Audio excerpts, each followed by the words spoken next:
Hello students, hope you are doing well. आज Java सीखने के सीरीज में हम लोग सीखेंगे concept of constructors in Java.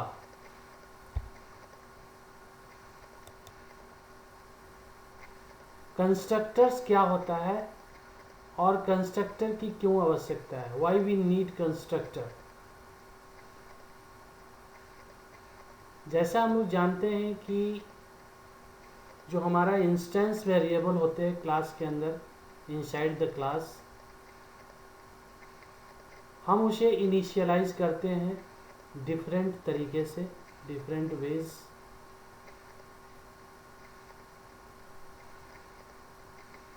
Either assignment operator use करते हैं या मेथड को कॉल करते हैं ऑब्जेक्ट के through using dot operator. One of the way is using constructor also। एक तरीका और है जिससे हम लोग इस इनिशियलाइजेशन का काम को कर सकते हैं। हम लोग इंस्टेंस वेरिएबल को इनिशियलाइज कर सकते हैं, वह है constructor. Show A constructor is a special member function or method which allows an object to initialize itself when it is created। जैसे ही हम ऑब्जेक्ट को क्रिएट करते हैं, not only object is created, it also automatically initialize the instance variable। अब ये जो constructor होता है यह एक तरह का मेथड ही है। Method name given by us, जैसा कि मेथड का नाम हम लोग देते हैं, डिसाइड करते हैं। कंस्ट्रक्टर का नाम क्लास नेम ही होता है, क्लास का ही नाम कंस्ट्रक्टर का नाम होता है। यानी कि कंस्ट्रक्टर जो मेथड है उसका नाम क्या है, क्लास का नाम है। ये समझो बच्चों। और इसे कंस्ट्रक्टर क्यों हम कहते हैं, why we call it constructor. This method is called constructor because it constructs the value of data member of the class।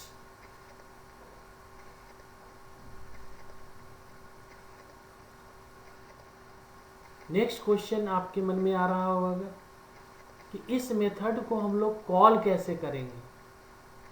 Constructor method को हम लोग कॉल करते हैं या कॉल होता है while we creating object using new operator।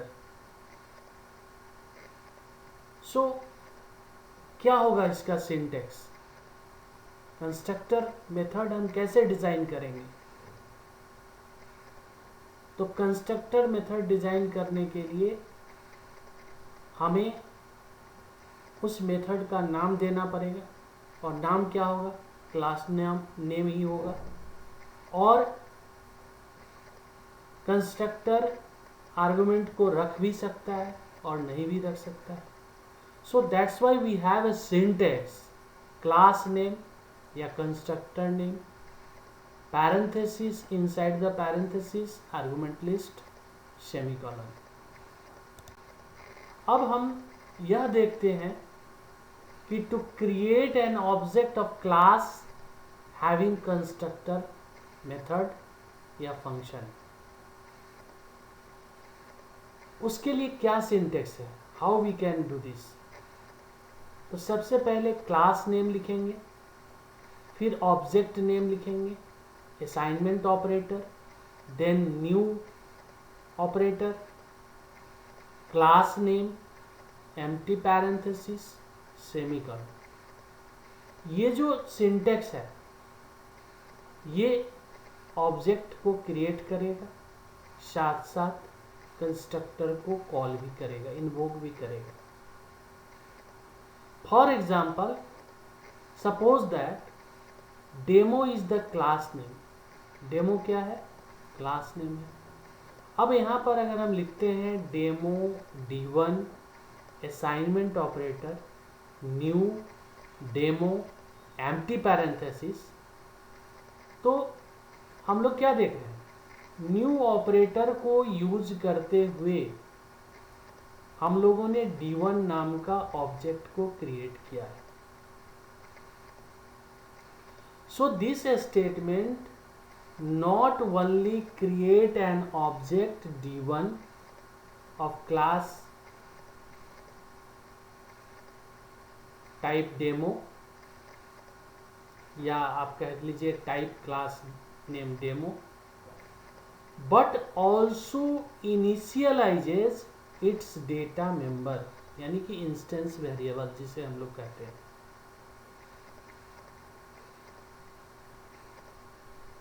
और इसके अलावा अलग से कोई स्टेटमेंट हमें लिखने की आवश्यकता नहीं है। मतलब अदर मेथड को कॉल करने के लिए हमें ऑब्जेक्ट नेम, मेथड नेम ये सब हम लिखते थे, उस वैसा लिखने की आवश्यकता नहीं है।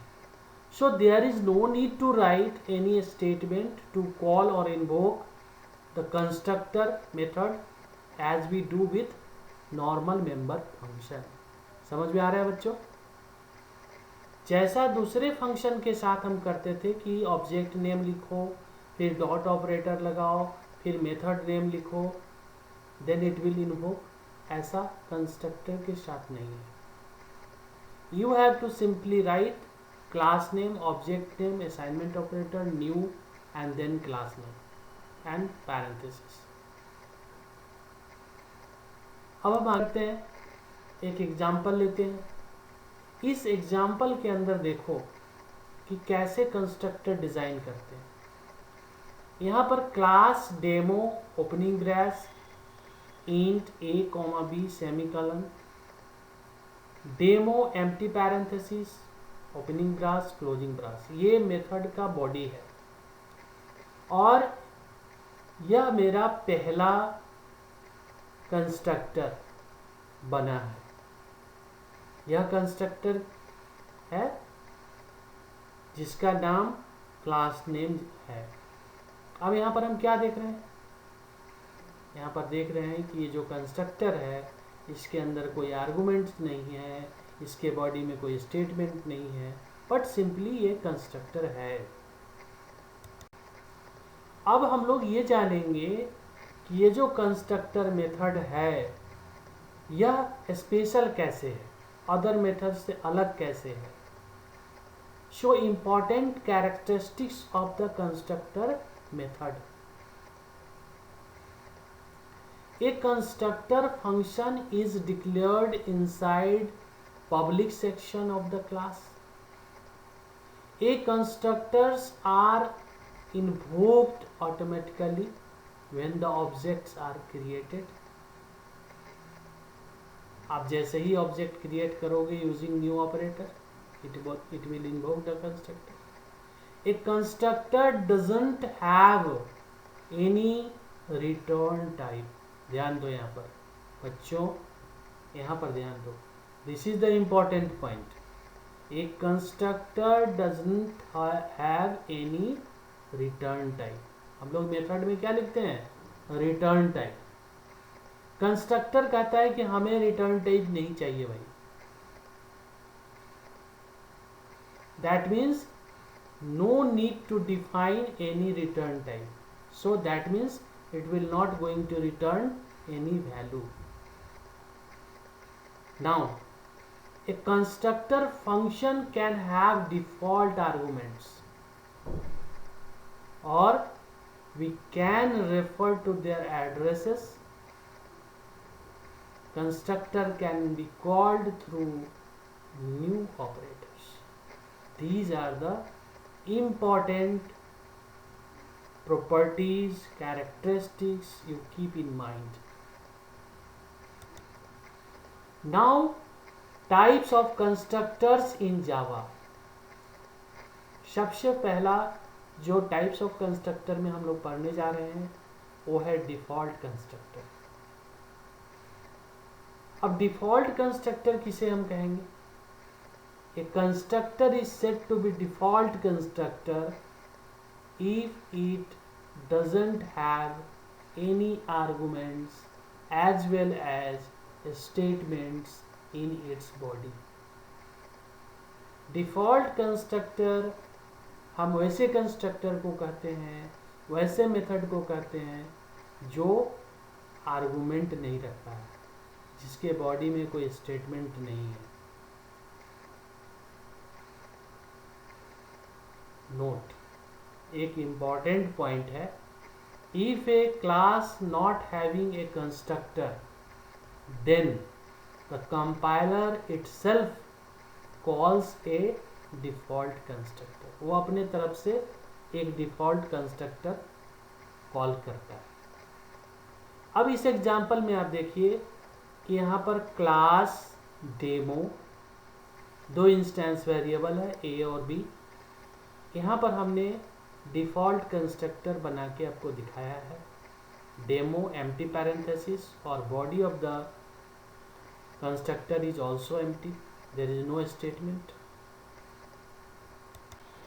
Now it's practical example how we can implement default constructor. हम अपने प्रोग्राम के अंदर डिफॉल्ट कंस्ट्रक्टर कैसे डिजाइन करते हैं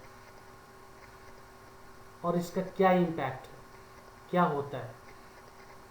तो आप देखो यहाँ पर एक क्लास है डेमो नाम का और इंस्टेंस वेरिएबल ए है और यहाँ पर हमने डिफॉल्ट कंस्ट्रक्टर बनाया है। ये डिफॉल्ट कंस्ट्रक्टर दैट मीन्स इसके पास कोई आर्गुमेंट भी नहीं है, ना कोई इसके बॉडी में स्टेटमेंट है। फिर दूसरा में एक जनरल मेथड बनाया है डिस्प्ले। डिस्प्ले मेथड्स के अंदर हम क्या कर रहे हैं कि इंस्टेंस वेरिएबल के वैल्यू को डिस्प्ले कर रहे हैं। System dot out println a equals. Now main method public static void main string out demo DOBJ assignment operator new demo. ये लाइन क्या करेगा? This statement will create an object DOBJ। This statement will create, हम लोग जानते हैं, समझ चुके हैं कि यह जो स्टेटमेंट है demo DOBJ assignment operator new demo empty parenthesis semicolon, ये स्टेटमेंट एक ऑब्जेक्ट क्रिएट कर रहा है DOBJ के नाम से और साथ साथ यह डिफॉल्ट कंस्ट्रक्टर को कॉल भी कर रहा है और डिफॉल्ट कंस्ट्रक्टर को कॉल करके क्या कर रहा है? इनिशियलाइज कर रहा है इंस्टेंस वेरिएबल को। इंस्टेंस वेरिएबल क्या है आपका? ए है और उसको क्या इनिशियलाइज करेगा? बाय 0। देखिए अब हम डिस्प्ले मेथड को कॉल करके देखते हैं।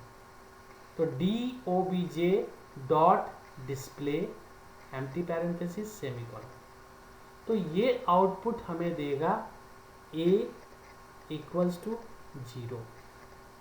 समझ में आ रहा है कि ये जो डिफॉल्ट कंस्ट्रक्टर है जिसके बॉडी में कोई स्टेटमेंट नहीं है, ना कोई आर्गुमेंट है, यह मेरे इंस्टेंस वेरिएबल को जब यह इन्वोक हुआ कंपाइलर के थ्रू तो इसने क्या किया? इंस्टेंस वेरिएबल को इनिशियलाइज कर दिया। किससे? बाय 0 से। दैट्स वाई जब हम डिस्प्ले मेथड को कॉल किए तो ये क्या डिस्प्ले कर रहा है? A equals to 0। समझ में आया? ओके। अब एक और एग्जाम्पल हम देखते हैं। इस एग्जाम्पल में हमारे पास दो इंस्टेंस वेरिएबल है x और y और ये जो कंस्ट्रक्टर है हमारा डिफॉल्ट कंस्ट्रक्टर के अंदर कोई आर्गुमेंट नहीं है। बट इसके बॉडी में हमने इंस्टेंस वेरिएबल को एक्सप्लिसिटली इनिशियलाइज किया है। X assignment operator 5 semicolon, y assignment operator 10, x को 5 वैल्यू दिया है, वाई को 10 वैल्यू दिया है। और एक जनरल मेथड हमने बनाया है डिस्प्ले, और उस मेथड के अंदर हमने लिखा है system dot out print ln x का वैल्यू और वाई का वैल्यू मैं डिस्प्ले कर रहा हूँ। इसके बाद हम क्या कर रहे हैं, public static void main opening brace, यहाँ पर फिर again we are creating object demo DOBJ assignment operator new demo. अब यहाँ पर क्या हो रहा है, सेम थिंग, हम ये statement, this statement not only creates a object DOBJ but also invokes default constructor by compiler। और इस तरह से ये कंपाइलर इन्वोक होता है और अपने इंस्टेंस वेरिएबल को 5x को 5 से और y को 10 से इनिशियलाइज कर देता है। और जब हम DOBJ डॉट डिस्प्ले लिखते हैं तो ये x इक्वल टू 5 और y इक्वल टू 10 डिस्प्ले करता है। राइट, समझ में आया? ओके। अब दूसरे तरह का जो कंस्ट्रक्टर है जिसे हम पैरामीटराइज्ड कंस्ट्रक्टर कहते हैं। ये पैरामीटराइज्ड कंस्ट्रक्टर क्या होता है?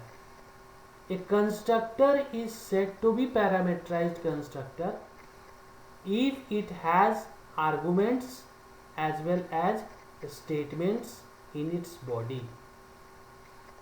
अगर कोई कंस्ट्रक्टर हम डिजाइन करते हैं और उससे हम पैरामीटर आर्गुमेंट को पास करते हैं, साथ साथ उसके बॉडी में कोई स्टेटमेंट लिखते हैं, तो such a type of constructor is known as parameterized constructor. यहाँ पर हमने डेमो नाम का कंस्ट्रक्टर बनाया है और इंस्टेंस वेरिएबल a और b है, और इससे दो आर्गुमेंट हमने पास किए हैं, int x comma int y, और it is use to initialize a and b। Okay, now see it's practical example. Here we have a class demo और इसके अंदर दो इंस्टेंस वेरिएबल है, एक है रोल, दूसरा है ग्रेड। और पैरामीटराइज्ड कंस्ट्रक्टर हमने बनाया है इंट r कैर g, रोल को r से इनिशियलाइज किया है, ग्रेड को g से इनिशियलाइज किया है। दूसरा जो मेथड है, जनरल मेथड है डिस्प्ले, इसका काम है रोल नंबर को डिस्प्ले करना, ग्रेड को डिस्प्ले करना using system dot out print Elon public static void main strings args opening brace. और इसके बाद हम क्या कर रहे हैं कि demo DOBJ assignment operator new demo 111 comma a। क्यों ऐसा हम लिख रहे हैं? ऐसा लिखने का क्या कारण है? इससे पहले तो हम नहीं लिख रहे थे, इससे पहले तो एम्प्टी लिख रहे थे, हमारा डेमो के बाद एम्प्टी पैरेंथेसिस था। यहाँ पर हम क्यों लिख रहे हैं? Because we have a parameterized constructor, we have to invoke this that constructor. हमें उस कंस्ट्रक्टर को कॉल करना है, तो हम क्या कर रहे हैं, ऑब्जेक्ट तो क्रिएट कर ही रहे हैं न्यू ऑपरेटर यूज करके, साथ साथ हम कंस्ट्रक्टर को कॉल भी कर रहे हैं। और कॉल करते वक्त हम क्या पास कर रहे हैं, दो एक्चुअल वैल्यू सेंड कर रहे हैं, दो एक्चुअल वैल्यू सेंड कर रहे हैं। 111 फॉर रोल r में जाके कॉपी होगा, a जो है g में जाके कॉपी होगा, और फिर सिमिलरली हम इसको डिस्प्ले करके देख रहे हैं DOBJ डॉट डिस्प्ले।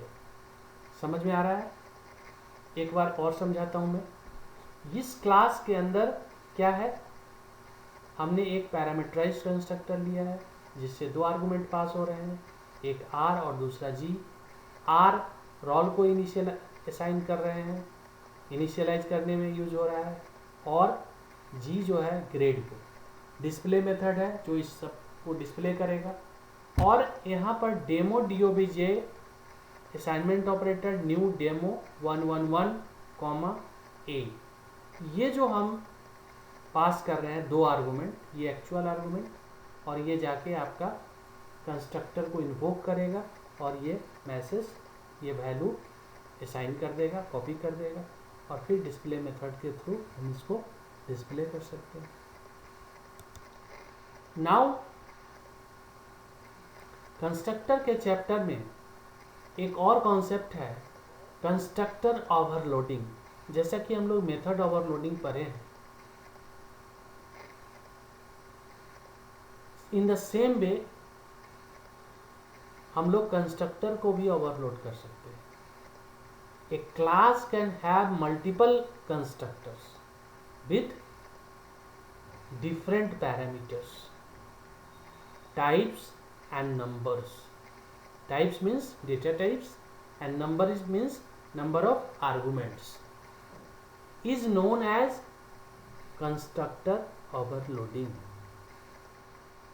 जैसे मेथड ओवरलोडिंग था वैसे यहाँ पर कंस्ट्रक्टर ओवरलोडिंग है। यानी एक क्लास के अंदर जब हम मल्टीपल कंस्ट्रक्टर को लिखते हैं, मेथड को लिखते हैं, दिस स्पेशल मेथड को लिखते हैं, और ध्यान क्या रखते हैं, जो मेथड के अंदर था डिफरेंट पैरामीटर्स होगा, लेकिन उस डिफरेंट पैरामीटर्स के अंदर क्या ध्यान रखना है, टाइप्स, जो उसके डेटा टाइप्स को और उसके नंबर्स को हमें ध्यान में रखना है। तो इसे हम लोग क्या बोलते हैं, कंस्ट्रक्टर ओवरलोडिंग। जैसे एक एग्जाम्पल हम लोग देखते हैं, यहाँ पर क्लास डेमो और 3 इंस्टेंस वेरिएबल है A, B, C। पहला कंस्ट्रक्टर हमने बनाया है, इस कंस्ट्रक्टर के अंदर कोई आर्गुमेंट नहीं है, ये एक्सप्लिसिटली इंस्टेंस वेरिएबल को इनिशियलाइज कर रहे हैं, A को 10 से, B को 20 से, C को 30 से। उसी तरीके से दूसरा कंस्ट्रक्टर है जिसके पास एक आर्गुमेंट है, यानी कि ये पैरामीटराइज्ड है, और जो हमारा 3 इंस्टेंस वेरिएबल है उसमें से एक को हम इसके वैल्यू से को असाइन कर दे रहे हैं। यानी कि हम लिख रहे हैं A assignment operator X semicolon, B को एक्सटर्नली हम असाइन कर दे रहे हैं, एक्सप्लिसिटली असाइन कर रहे हैं, वैल्यू दे रहे हैं असाइनमेंट ऑपरेटर यूज करके, B assignment operator 10 semicolon, C assignment operator 5 semicolon, और उसके बाद क्लोजिंग ब्रास लगा देते हैं।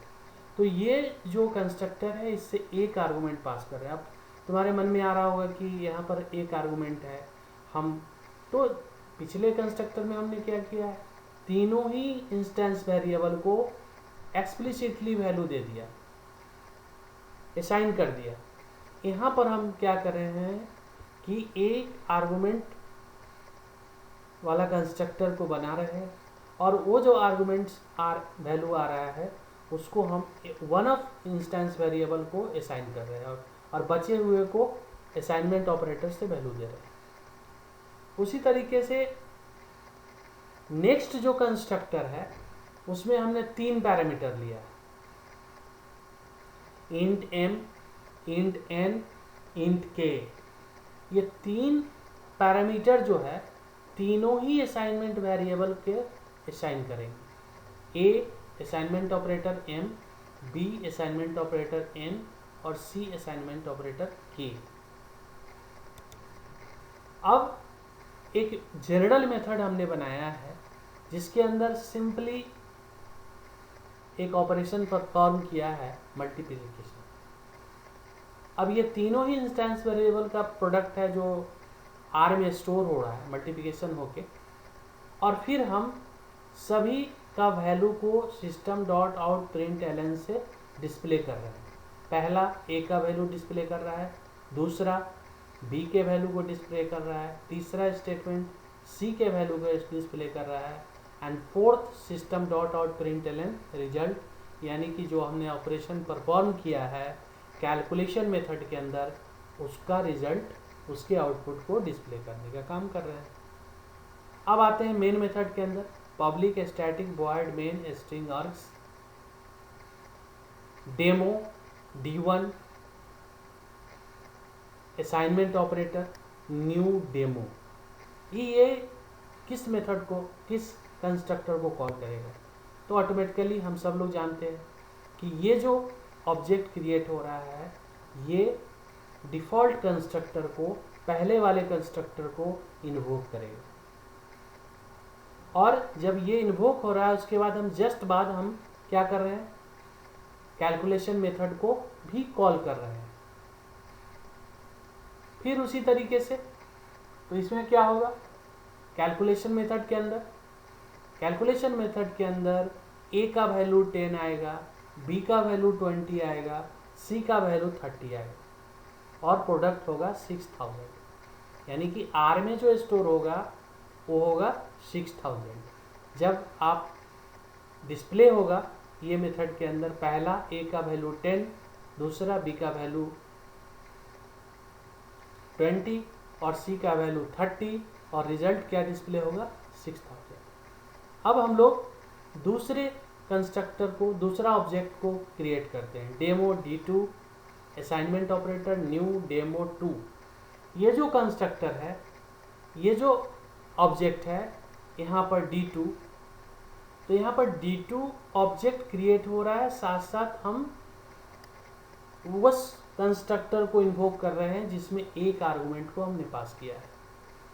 ये स्टेटमेंट क्या करेगा, ऑब्जेक्ट तो D2 नाम का क्रिएट करेगा, साथ साथ उस कंस्ट्रक्टर को इन्वोक करेगा जिससे हमने एक आर्गुमेंट, सिंगल आर्गुमेंट पास किया है। और ये जो 2 है वह जाके वहाँ पे हम लोग जानते हैं कॉलिंग असाइन कर देगा। और फिर D2 डॉट कैलकुलेशन जब हम लोग करेंगे, D2 डॉट कैलकुलेशन जब हम लोग करेंगे तो क्या होगा, ये जो वैल्यू 2 हम सेंड कर रहे हैं वह x में जाके रिसीव हो रहा है और वह x किसको असाइन हो रहा है, a को। तो यानी कि a का वैल्यू 2 हो जाएगा, b का वैल्यू एक्सटर्नली हमने 10 असाइन किया है तो 10 डिस्प्ले करेगा, c का वैल्यू हमने 5 तो वो 5 डिस्प्ले करेगा और इसका प्रोडक्ट हो जाएगा 100। तो रिजल्ट क्या होगा, फोर्थ नंबर स्टेटमेंट क्या देगा, 100। अब demo D3 assignment operator new demo, अब इससे हम 3 आर्गुमेंट पास कर रहे हैं, 3 आर्गुमेंट। और 3 आर्गुमेंट क्या क्या है, 3, 4, 6, ये 3 वैल्यू पास कर रहे हैं। अब ये किस कंस्ट्रक्टर को इन्वोक करेगा, तो ये उस कंस्ट्रक्टर को इन्वोक करेगा ये जिसके पास 3 आर्गुमेंट है, यानी कि लास्ट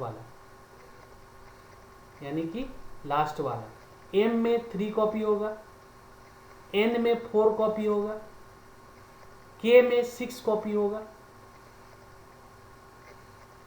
और जब हम इसके बाद D3 डॉट कैलकुलेशन करेंगे तो क्या करेगा, तो a का वैल्यू 3 डिस्प्ले करेगा, b का वैल्यू 6 डिस्प्ले करेगा, c का वैल्यू 6 डिस्प्ले करेगा और रिजल्ट क्या होगा, रिजल्ट होगा प्रोडक्ट मल्टीप्लिकेशन 72। समझ में आया? तो यहाँ पर हम लोगों ने क्या देखा, एक क्लास के अंदर within one class we have multiple constructor. एक हमने डिफॉल्ट कंस्ट्रक्टर बनाया, एक कंस्ट्रक्टर जिसके अंदर 1 आर्गुमेंट पास किया, दूसरे के अंदर मैंने उससे ज़्यादा आर्गुमेंट पास किया, और यानी कि 2 किया, और तीसरे के अंदर या 1 किया, तुम कर सकते हो, और तीसरे के अंदर हमने 3 आर्गुमेंट्स पास किया। तो इसे हम लोग बोलते हैं कंस्ट्रक्टर ओवरलोडिंग। Thank you. अगर आपको मेरा वीडियो अच्छा लगता है कृपया सब्सक्राइब करना नहीं भूलें। Thank you.